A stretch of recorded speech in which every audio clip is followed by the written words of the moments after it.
Assalamualaikum warahmatullahi wabarakatuh. Allah Subhanahu wa ta'ala mengutus para nabi dan rasul membawa syariat dan tata cara beribadah yang berbeda-beda. Dimulai dari Nabi Adam, Idris, Nuh, sampai kepada Musa, Isa, dan Muhammad sallallahu alaihi wasallam. Di antara perbedaan syariah atau tata cara beribadah, contoh Nabi Daud alaihissalam, tata cara beribadah puasanya berbeda dengan kita, betul tidak? Kalau kita puasanya ya Ramadan, kalau Nabi Daud sehari tidak, sehari puasa. Berarti dalam 1 tahun 6 bulan. Kalau kita cuma 1 bulan.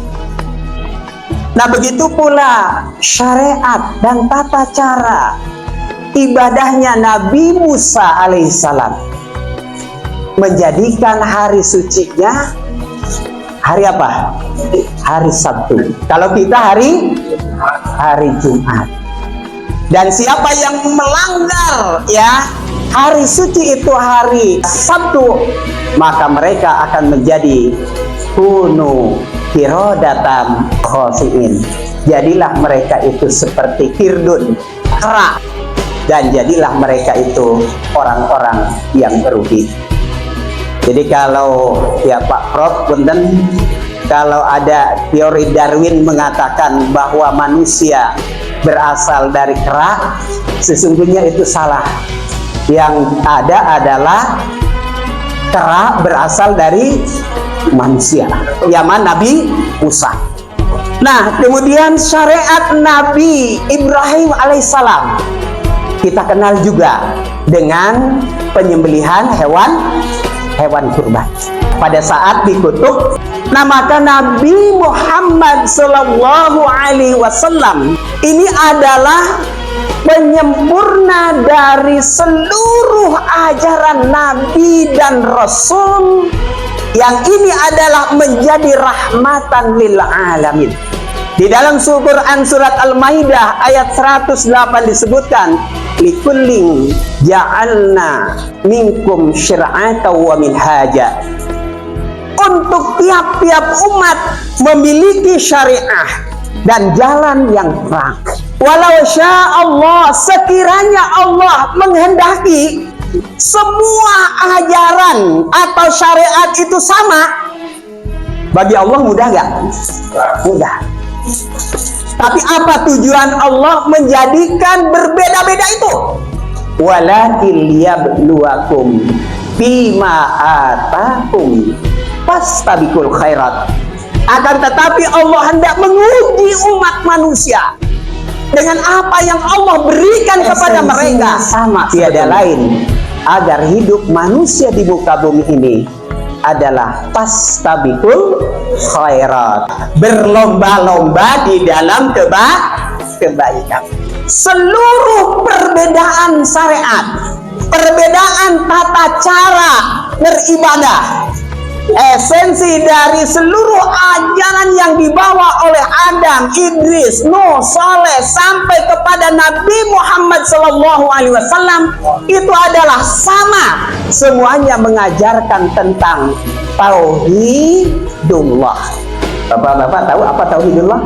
Mengesahkan Allah, menjadikan Tuhan itu satu. Dan ini seluruh ajaran tadi disempurnakan syariatnya oleh Nabi Muhammad SAW melalui syariat Islam, sehingga disebutkan di dalam Al-Quran surat Al-Maidah ayat 3, al-yawma akmaltu lakum dinakum wa atmamtu alaikum ni'mati wa raditu lakumul Islam madina. Pada hari ini telah aku sempurnakan bagimu agamamu dan telah aku cukupkan nikmatku buat kamu sekalian. Waraditu lakumul Islam madina, dan aku ridhoi Islam sebagai agama Allah. Para sahabat ketika turun ayat ini menangis. Kenapa? Karena sahabat tahu bahwa setelah turun ayat ini tidak akan lagi turun ayat-ayat yang lain. Dan ayat ini adalah merupakan ayat yang paling terakhir. Jadi saya pernah bertanya ke Pak Prof ini beserta Profesor Igum dulu. Kebetulan kalau saya sejak kecil ingin menghafal Al-Quran, ingin tahfiz, tapi saya nggak hafal-hafal. Pak Prof ini hanya beberapa tahun bisa hafal Quran. Saya masih ingat jawabannya. Jawaban beliau, la tuharrik bihi lisanaka lita'jala bih. Jangan engkau tergesa-gesa, lidahmu itu ingin cepat-cepat Al-Quran itu masuk ke dalam diri kita. Kata beliau jawabannya apa? Semakin Al-Quran itu susah dihafal, itu adalah semakin bagus, katanya. Daripada kita ya menghafal, kemudian kita cepat hafal tapi cepat hilang.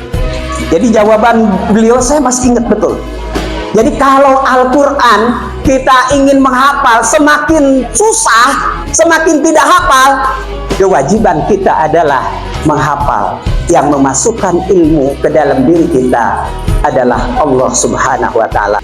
Nah, Bapak dan Ibu, andaikan Allah tidak mengutus Muhammad sebagai nabi dan rasul, saya yakin umat akan tetap dalam keadaan jahiliyah.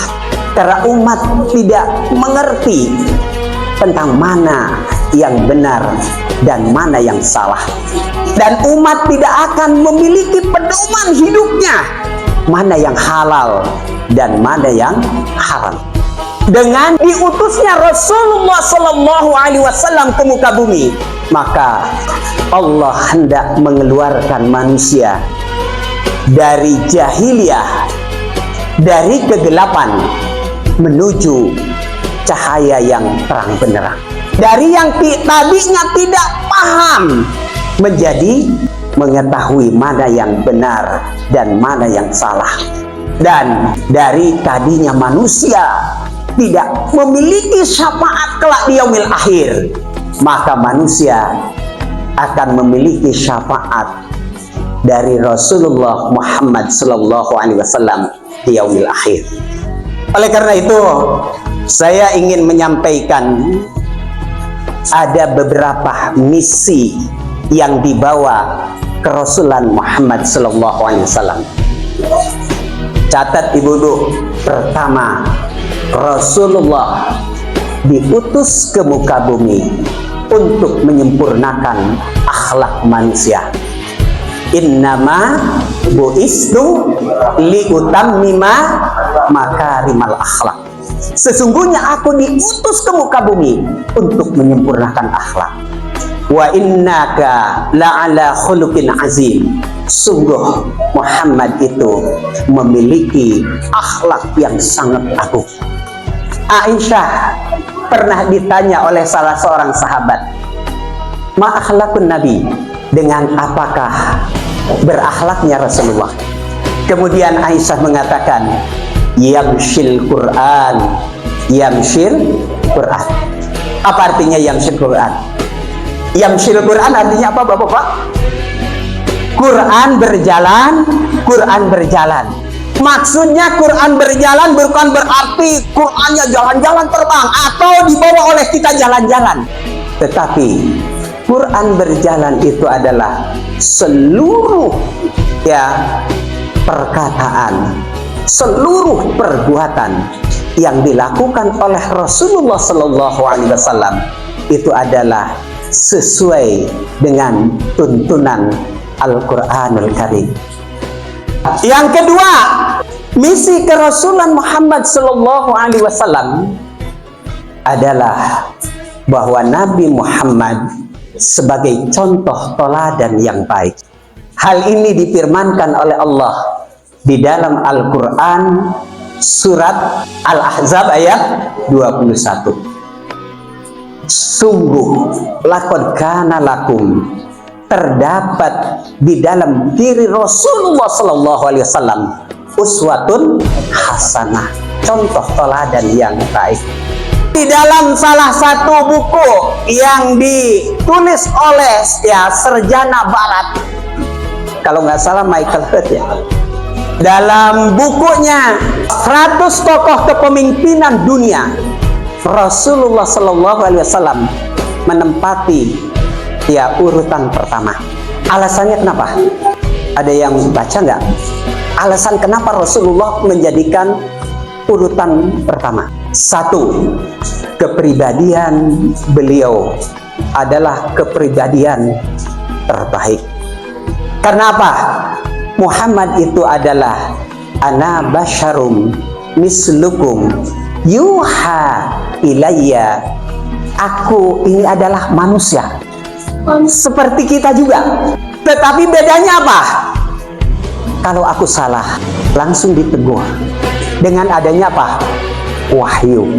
Alasan yang kedua, walaupun sudah bertahun-tahun Rasulullah meninggal, tapi pengikutnya bukan semakin berkurang, saat ini justru semakin bertambah. Yang ketiga, misi kerasulan Muhammad Sallallahu Alaihi Wasallam adalah menjadi rahmatan lil alamin. Hal ini sebagaimana dijelaskan dalam Al-Quran, wa ma arsalnaka illa rahmatan lil alamin.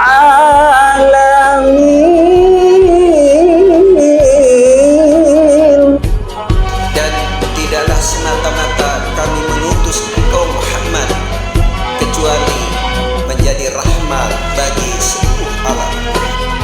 Contoh Rasulullah Sallallahu Alaihi Wasallam bukan hanya bagi umat manusia di dunia, tetapi juga makhluk-makhluk yang lainnya, karena beliau adalah menjadi rahmatan lil alamin. Keempat, misi Muhammad Sallallahu Alaihi Wasallam adalah sebagai pemberi syafaat kelak di yaumil akhir. Seluruh nabi-nabi kalau dia dapat musibah selalu berdoa dengan doa apa? Misalkan Nabi Nuh ditentang oleh umatnya, doanya gimana? Hancurkan, Rabbin surni bima kasabun, ya Tuhan hancurkan mereka dengan sebab apa? Mereka durhaka, akhirnya tenggelam.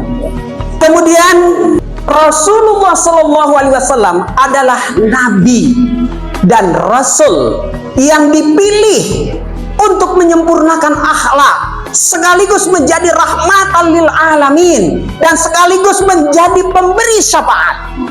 Maka tantangan, rintangan, pembunuhan bagaimanapun tetap beliau sabar. Coba lihat ketika beliau minta bantuan ke Taif.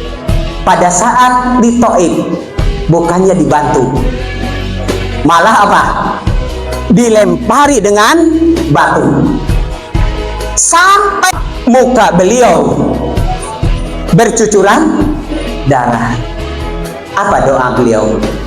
Sama nggak dengan nabi-nabi yang lain? Apa doanya? Doanya adalah Allahumma hdi qaumin fa innahum la ya'lamun. Ya Allah, tunjukkanlah mereka, mereka berlaku demikian itu, sesungguhnya mereka tidak mengetahuinya. Kalau nabi-nabi yang lain hancurkan saja. Bahkan apa? Malaikat datang, malaikat Jibril, Muhammad, bagaimana kalau gunung ini kita timpakan saja kepada penduduk yang melempari tadi? Nabi Muhammad, jangan. walikulli nabiyyin da'watul mustajabah. Setiap nabi, setiap rasul itu mempunyai doa yang ijabah. Wa uridu an akhtabi'a, Dan aku menghendaki doa ini sengaja aku tunda. Untuk apa? Li ummati fi yaumil akhir. Ini adalah untuk umatku kelak di yaumil akhir.